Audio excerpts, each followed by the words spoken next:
Welcome welcome. एक बार फिर से स्वागत है आप लोगों का आपके अपने शो डायनान इंग्लिश वर्ड्स गिमिक एपिसोड 28 में। चलिए आज का नया दिन और आज का सिचुएशन ये रहा। Hello, my dear friend. Most welcome into the show of Dan English Word Gimmick. Today's plot is balloon incident added fuel to the fire and escalated the tension to its height.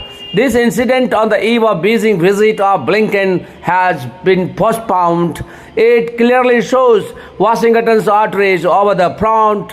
While one hand America is wanting to suit the situation and on the other hand China is taking increasingly belligerent, hostile and proactive action against the United States. चलिए आज का ये जो situation है, जो current situation जो अभी जो पूरे वर्ल्ड के फेनोमेनन में चल रहा है, जो अमेरिका और चाइना के बीच में चल रहा है, उसी पे ये आधारित है। चलिए आप इसे आप रूबरू होइए। जितना भी वर्ड इसमें हम यूज किए हैं, चलिए शुरुआत करते हैं इसका एक्सप्लेनेशन विद एग्जांपल। तो चलिए आज का पहला वर्ड रहा First example, first word of this show, that is add fuel to the fire. This is a idiom. इसका मतलब आग में घी डालने के बराबर होता है, means to make a bad situation worse.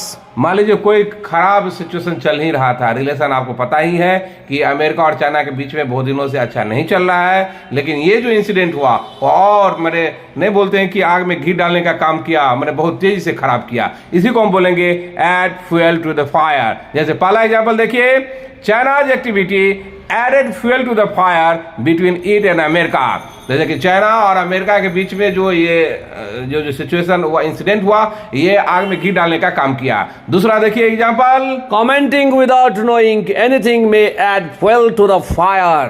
देखिए यदि किसी चीज के बारे में आप जानते नहीं है, मान लो कोई सेंसिटिव मैटर हो, उस पर यदि आप कमेंट कर देते हैं तो हो सकता है वो बहुत ही बड़ा नुकसान कर दे। मैंने सिचुएशन जो अभी थोड़ा खराब है और ज्यादा खराब कर दे। तीसरा एग्जांपल देखिए, Hindenburg report added fuel to the fire and all started to sell the shares of Adani. आपको पता होगा कुछ दिन पहले की ये कहानी है, जब हिडेनबर्ग ने एक रिपोर्ट निकाला था, उसके बाद से अडानी के शेयर में लगातार फॉल, मैंने हमेशा आदमी बेच ही रहा है। इसलिए मैं बोला कि वो क्या किया, उसका सिचुएशन मान लो जो भी हो और बद से बदतर कर दिया। तो ये मतलब आप ये कह सकते हैं हिडेनबर्ग रिपोर्ट जो है अभी हॉट बटन टॉपिक है। तो ये हार्ट बटन भी मैं ऑलरेडी पहले शो में दे चुका हूं, आप इसको देखिएगा। तो ये वर्ड रहा add fuel to the fire, idioms. And second word of this, so that is escalate. Escalate देखिए ई पे जोर है, ई मतलब ए होता है, ई का उल्टा अ होता है, ई आई जब मिल जाता है ए ही होता है, तो और ई के ऊपर लकीर है, इसका मतलब जोड़ देंगे तो क्या पढ़ेंगे इसको, एस्कालेट। एस्कालेट एस्कालेट ये वर्ब है to make something more serious.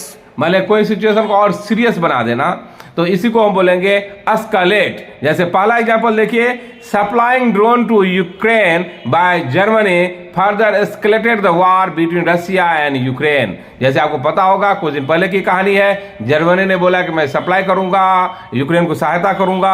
उससे क्या कि रशिया थोड़ा और ज्यादा ये टेंशन में आ गया और सीरियस हो गया, इसलिए बोला कि और वो मैंने सिचुएशन को खराब ही किया। तो इसलिए मैं बोला कि supplying drone to Ukraine by Germany further escalated the war between Russia and Ukraine. And second example of this word, that is unseasonal rain escalate the situation to appalling. Unseasonal rain escalate the situation to appalling. आपको पता होगा कि अगर unseasonal rain हो जाता है तो फसल बर्बाद हो जाता है, तो किसान टेंशन में आ जाता है, मीन्स किसान का सिचुएशन जो है और खराब हो जाता है, मतलब तैयारी नहीं रहता है तो और दिक्कत हो जाता है। तीसरा एग्जांपल देखिए, financial problems of Adani enterprises escalated bye heavy short selling. जब ये न्यूज आया था तो अडानी के शेयर में शॉर्ट सेलिंग काफी तेज हो गया, तो मान लीजिए उसका फाइनेंशियल सिचुएशन जो भी होगा बहुत ही खराब हो गया, बस से बदतर हो गया, क्योंकि उसको अब कहीं से फंड लेने में भी मुश्किल हो रही है। इसलिए मैं बोला financial problem of Adani enterprises escalated bye heavy short selling. And third one, that is on the eve of. इसका मतलब होता है ऑन द ओकेजन ऑफ, के अवसर पर, ऑन द ईव ऑफ।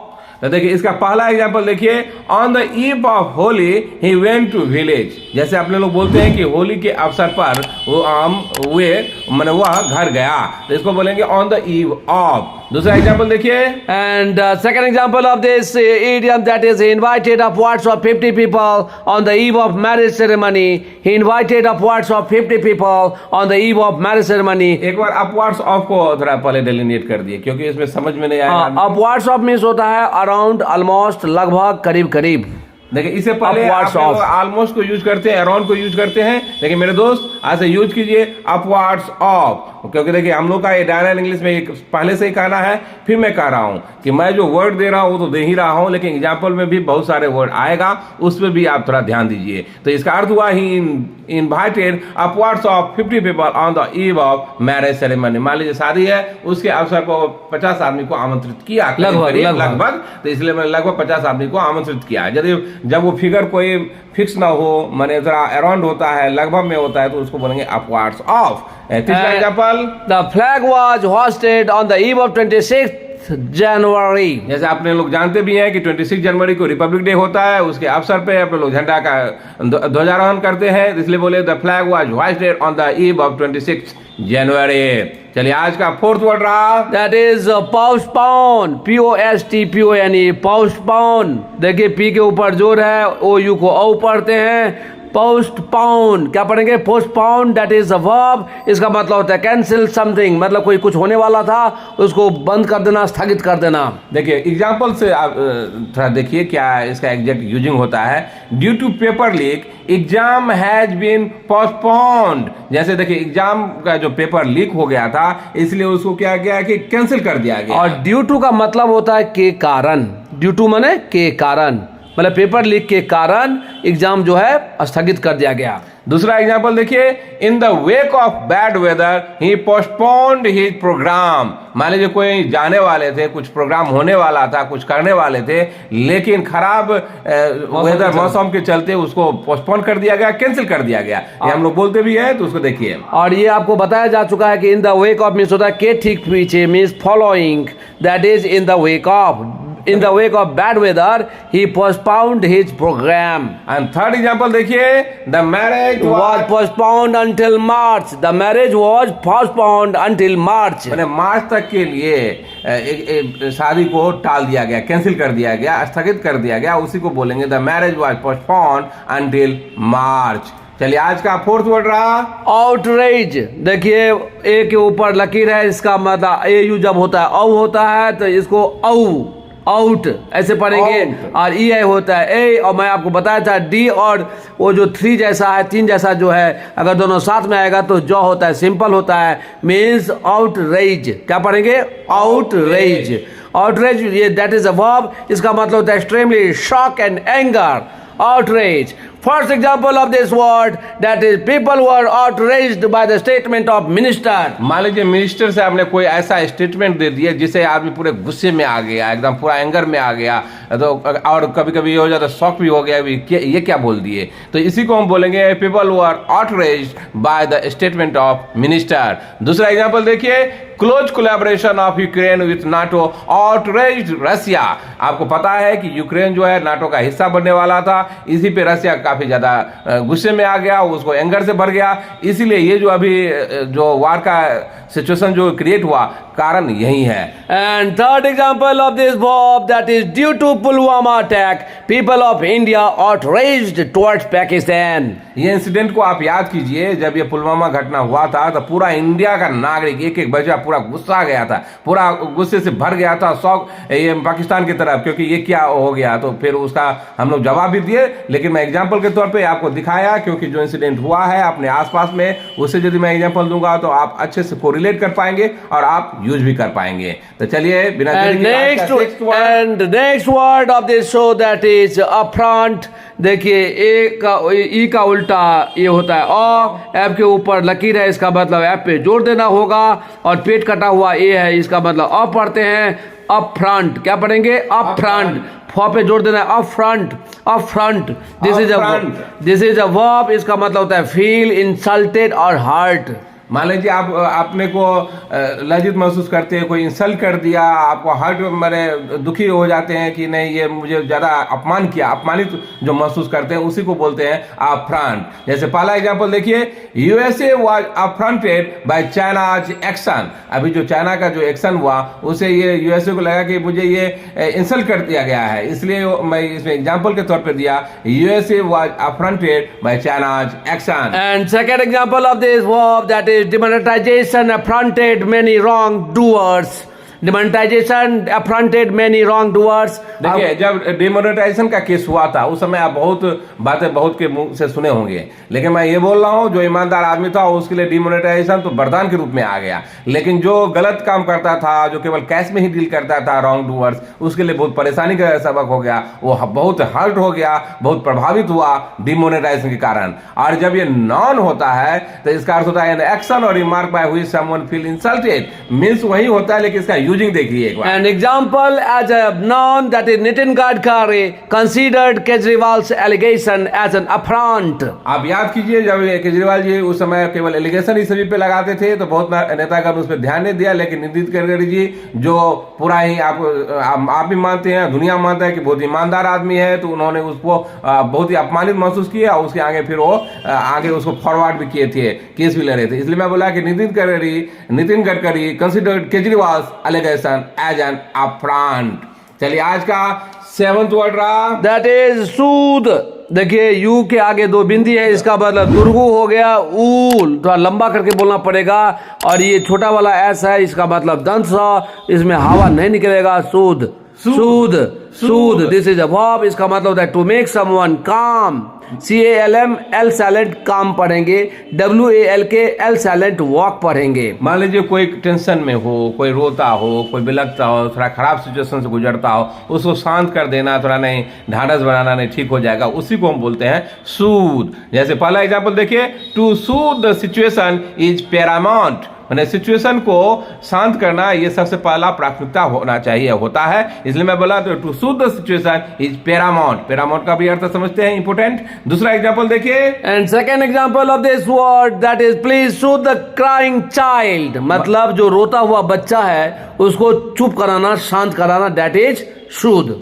तीसरा एग्जांपल देखिए, for soothing the irritation please apply ointment. मान लीजिए आपके स्किन पे कोई इरिटेशन होता हो, कहीं पे होता हो, तो मैं बोला कि आप जैसे आपने लोग मलहम लगाते हो हैं, या खुजलाता हो, तो उसमें आपने लोग क्या अप्लाई करते हैं ऑइंटमेंट का, यानी कि कोई मलहम का अप्लाई करते हैं, तो उसको बोलते हैं कि प्लीज अप्लाई कीजिए, उसे आपका वो सूद हो जाएगा, कम होगा, कम आप महसूस करेंगे। इसलिए मैं बोला कि इस तरह से यूज कीजिए। तो मेरे दोस्त यदि आप इसको फॉलो करेंगे तो 100% गारंटी के साथ मैं बोलता हूँ कि अपने आप आपको बहुत सारा सिनोनिम मिल जाएगा और काफी ज्यादा स्टैंडर्ड वर्ड मिल जाएगा। My dear friends, seeing a constant stream of affection, spontaneous flowing enthusiasm, and undiluted positive zest. Even self-satisfied Daniel and Anil couldn't thwart themselves from saying you thank you for this. At least you are following it and subscribe it, please. And if you like a lot, so please convey this message about this Danan English to your well-wisher, Keith and Keen, and your relatives, please. चलिए आज का 8th word रहा, that is belligerent, belligerent, BELLIGERENT। देखिए ई का उल्टा अ, L के ऊपर लकीर है, इसका मतलब एल पे जोड़ देना होगा, और डी और 3 अगर साथ में आ जाए तो ये होता है जा, और आई ये हर्षी है तो बालिज, ई का उल्टा अ होता है, उसके चिपक के देखिए एक लकीर है तो वो र होता है, बलिजरंट। क्या पढ़ेंगे? बलिजरंट। दिस इज एडजेक्टिव, इसका मतलब होता है एलैक्रिटी टू फाइट या आर्ग्यू। बहुत आदमी होता है कि झगड़ा में बहुत एंजॉय करता है, बहुत आनंद आता है, उसको बोलते हैं बलिजरंट।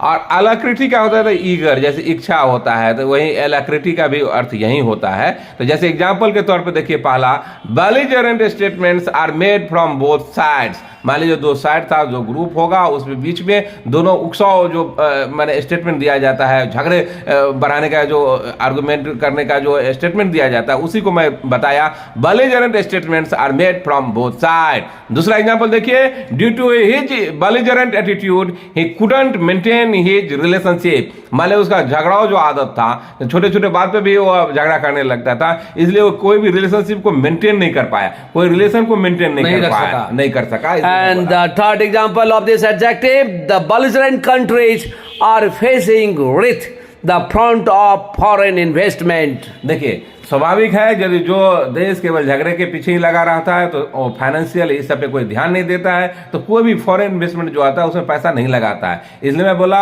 एग्जांपल उसी पे सटीक बैठता है, इसलिए मैं ये दिखाया। और क्योंकि मैं आपको फाइनेंस से रिलेटेड भी थोड़ा कुछ टर्म देता हूँ, कोई पॉलिटिक्स से भी देता हूँ और आम जिंदगी से भी देता हूँ, क्योंकि आप ईच एंड एवरी टर्म से थोड़ा वाकिफ हो जाए। इसलिए आज का 9th वर्ड रहा, that is hostel. Hostel, HOSTILE, इसको यूक्रेन यूके वाले बोलेंगे हॉस्टाइल, और ये अमेरिकन बोलता है hostel. Hostel this is adjective, इसका मतलब होता है अनफ्रेंडली एंड एग्रेसिव। ये हो गया आपको हॉस्टल। जैसे एग्जांपल देखिए, और ए के आगे 2 बिंदी है, इसको आ पढ़ेंगे, और ई का उल्टा होता है आ, तो क्या पढ़ेंगे? हॉस्टल। हॉस्टल। जैसे पहला एग्जांपल देखिए, चाइना हॉस्टल बिहेवियर इन्फ्यूरेटेड USA। जैसे देखिए ये जो चाइना का ये जो एग्रेसिव नेचर जो था वो अमेरिका को जो पूरा गुस्सा से ये भर दिया, इसलिए मैं बोला कि चाइना हॉस्टाइल बिहेवियर इन्फ्यूरेटेड USA। देखिए इन्फ्यूरेटेड को मैं आगे कभी जो सिचुएशन आएगा उसमें मैं डाल के आपको क्लियर कर दूंगा। And second example of this word, that is hostile nature, should not with you.